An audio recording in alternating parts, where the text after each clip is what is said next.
10 months ago, Donald Trump called him a great honor for our country. This week, he called him weak. Same man, same pope. What happened?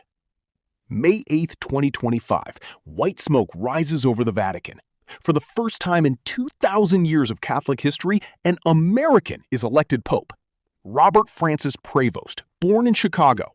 Now, Pope Leo XIV. Trump jumps on Truth Social immediately. What excitement! What a great honor for our country! 53 million American Catholics are celebrating. Conservative leaders are celebrating. Even Trump's own Secretary of State Marco Rubio, a Catholic, calls it a moment of profound significance. America's Pope, Trump's Pope, God's gift to the MAGA movement. Or so they thought. Here's what nobody told you. Pope Leo didn't come to play politics. He came to preach the gospel. And the gospel, inconveniently, is against war. When the U.S.-Israel war in Iran escalated, Leo spoke up. He warned against the delusion of omnipotence. He said God does not bless any conflict. He called for ceasefire, for dialogue, for peace. Trump heard that, and something snapped. Last weekend, Trump posted that Pope Leo is, and I'm quoting directly, weak on crime and terrible for foreign policy. He accused the Pope of being okay with Iran having nuclear weapons. The same Pope he called a national treasure 10 months ago? The same Pope, 10 months later, now an enemy. Trump didn't stop there. He posted again, attacking Leo for not understanding Iran's atrocities. Then, that post got deleted. Then, world leaders started pushing back. Italy's Prime Minister Giorgia Meloni, one of Trump's closest allies in Europe, called his attacks on the Pope unacceptable.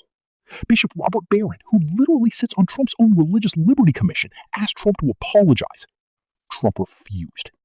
The Pope, flying to Africa on an 11-day peace mission, looked into the camera and said, "I have no fear, neither of the Trump administration nor of speaking out." The first American Pope looking America's president in the eye and not blinking. Here's what nobody's saying out loud. This isn't about Iran.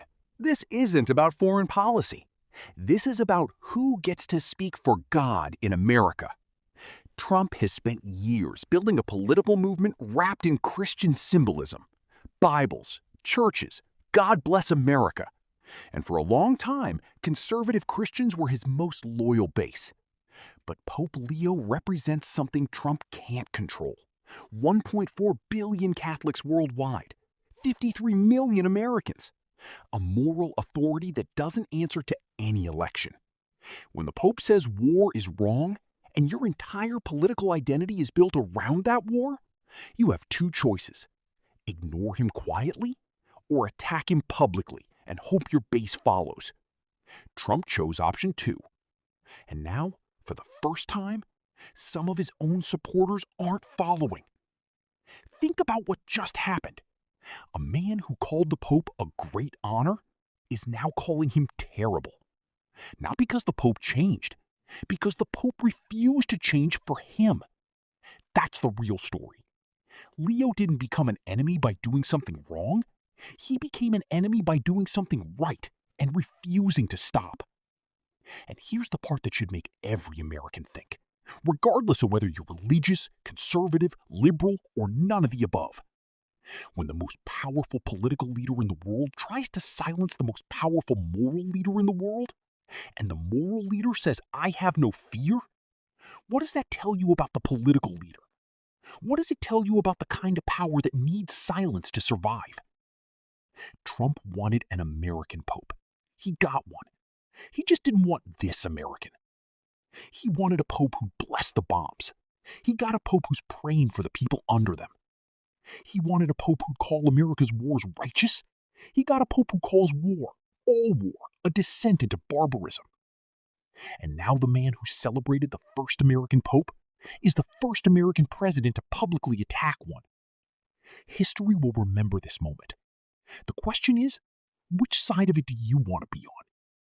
Trump turned on his own Pope, not because the Pope was wrong, because the Pope was immovable. And some people, when they meet something they can't move, don't bow. They attack. Drop your take below. Was the Pope out of line, or was Trump?